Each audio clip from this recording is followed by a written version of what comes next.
Hey everybody, come through, kick it with the cool auntie.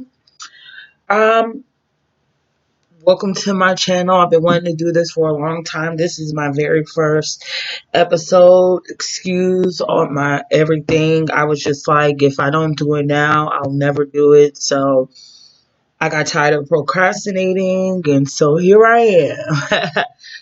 So just call me auntie. You don't need to know all of that, but my channel is going to initially I really wanted to focus on healthy cooking ideas and just talk about events and anything that I just want to talk about.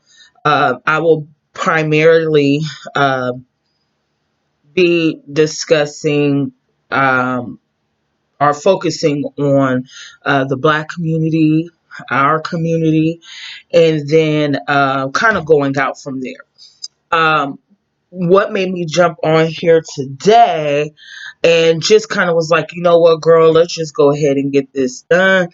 Is I heard a story because I watch a lot of our Black YouTubers and I get my news online. I don't haven't watched TV in over a year now, because I personally felt like I was getting hypnotized by the bullshit that they was presented to me. I've always felt like this zombie ass effect. But anyway, I was watching one of my news sources, and I'll shout them out once I start feeling comfortable. I'll shout him out. Seji Hito is one of them. I ain't trying to get no, recognition from, jumping off his hard work. But, this story kind of like pushed me to speak about it because it happened in the city where I grew up in. And then the story that he shared last week is in the city where I currently am. So this city, it happened in Citrus Heights in Sacramento, or north from Sacramento. And it brought up a lot of memories because I remember there was this story of this guy. I forgot his name. I'll look it up one day. But the names and all that is not important to me right now because, you could look it up. It was a man who got burned from the neck down. I think his name was James, in Citrus Heights. And then there was a white dude that got burnt too, and then a white boy that got shot up. And but what pushed me to talk about this is, I remember as a little kid, we wasn't even allowed to go to that area because it was a lot of hate crimes. And we would go to Florida Mall or Arden Mall, but even Arden Mall, like, after a certain time, Black people had to, kind of get up through a little bit. But the majority of the hate crimes will happen in that Citrus Heights area and stuff. And to hear what happened, it just like, damn, like, that's so fucked up. Like, they had him on the ground, and any Californian or anybody on the West Coast with that dry ass heat, understands that the ground is just so goddamn hot out there. You know what I'm saying? And that pig was forcing his fat ass body on him, getting him burnt up. And and another reason why I want to jump on here is, like, I watch a lot of people, but I don't see people who really express the anger that I feel inside. So who else better than me, and me wanting to do this than express it? And I've been through police brutality myself. I'll share my story eventually, maybe when I get some viewers, okay? But my point was, at some point, collectively, because I'm for Black people first and everybody second, I have the mental capacity to understand that racism is a divide and conquer mechanism used to keep the people from going against the people who's doing the shit, who is bigger than these pigs. You know what I'm saying? But these pigs are who we face day to day. And what's going to eventually happen if we, especially white people, because what I know is when Black people talk, it's kind of like, nah, we heard that same old, same old. But when shit happen to white folks, it tends to be more attention put on that shit. So if this reaches any white person who's really for the shit and really down for the cause and all that, I think you motherfuckers need to start speaking up a little bit more, because their body slamming your grandma, okay? They're fucking up your grandpa. Okay, they punched them in the face, daring them to slap me, and then fucking them up and throwing them in jail. Okay, so white people ain't exempt from this shit. This ain't just a black problem. You know what I'm saying? Even though, they present that as a way to keep us docile and not speak on it and things like that. And, here's the thing. We pay these cocksucking bitches our checks. Before we even get our checks, that money gets taken out our check, and that money is used to pay these bitches to be some bullies against old, young, and just doing whatever the fuck they want to do. And I don't think it's right that my goddamn hard-earned money is paying these bitches to do that kind of shit. That ain't right. And I think that we need to start coming from that perspective, because see, when you start talking about people's money, then people start getting mad. And I think people need to start getting mad, because for me, it got to a place where I'm hearing these stories so much that I'm numb to it now.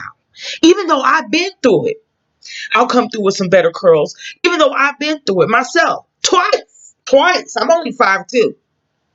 Twice. These big steroid, bad eating pig motherfuckers get paid out of our checks, and they get to come around and bully your white grandma, your white grandpa.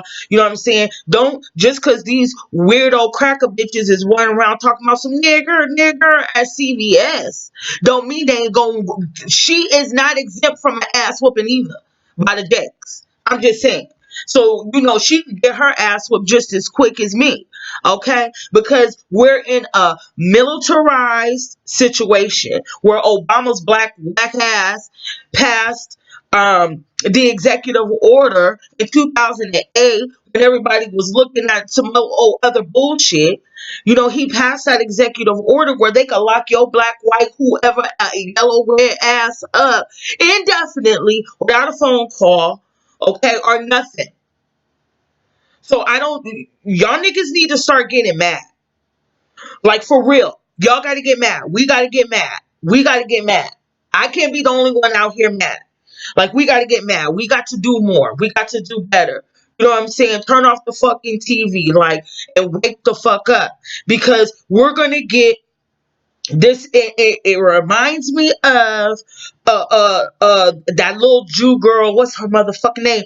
Anne Frank. They gonna Anne Frank this nigga. They really are. We're gonna get because they had the opportunity to get up through, and then soon you ain't gonna be able to go nowhere.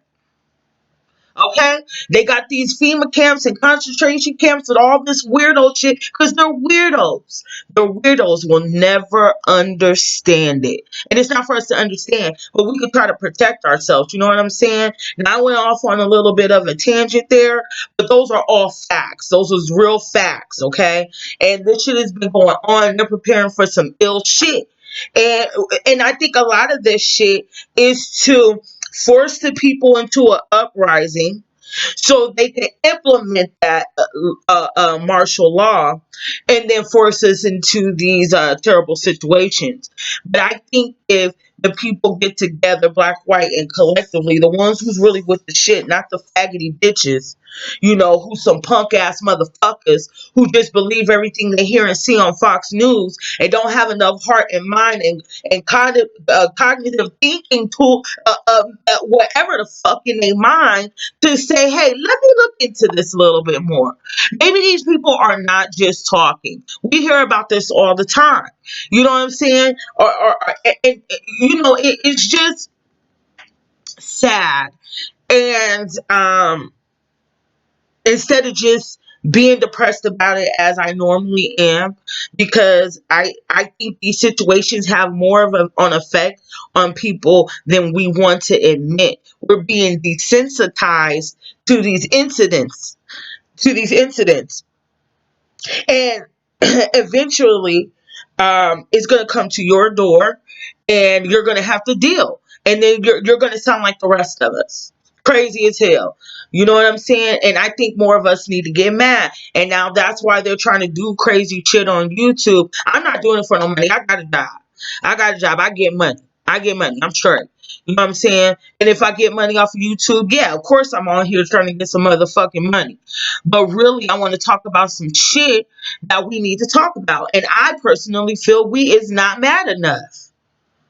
And then, like, really thinking about it, like, these people who go through these things and they get paid off, you know, um, they don't say nothing about it. They don't link up with nobody that, Sandra's Bland's family ain't getting with, or Philando Castile's family. You know what I'm saying? Philando's Castile's family ain't getting up with Eric Garner's and so forth and all that. The white folks getting up with the other motherfuckers, because if we utilize our power that way, I think we could kind of get a little bit more accomplished. But there's all these separated stories, and it's like this divide and conquer shit.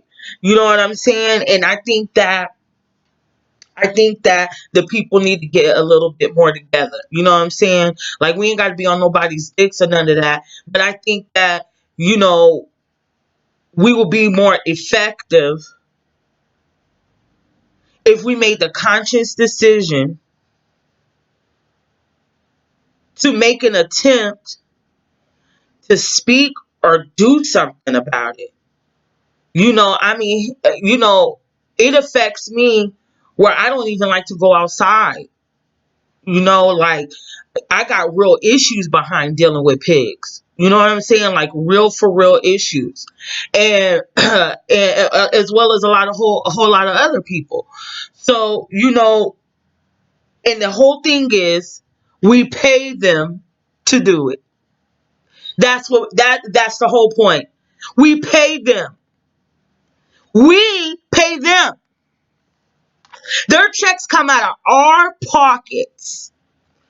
So it's like you're paying for bad customer service. You could go to Walmart. Your order says it's supposed to come through on the 1st. Here it is on the 3rd, and you cussing out Betty Sue on the phone, because your order didn't arrive on time. But we ain't saying shit, to these Jakes, or doing anything about it when they're taking the money out of our checks before we even get to see these motherfuckers. And then, you know what? On that note, too, I'm going to say this, too. I'm going to say this in every video.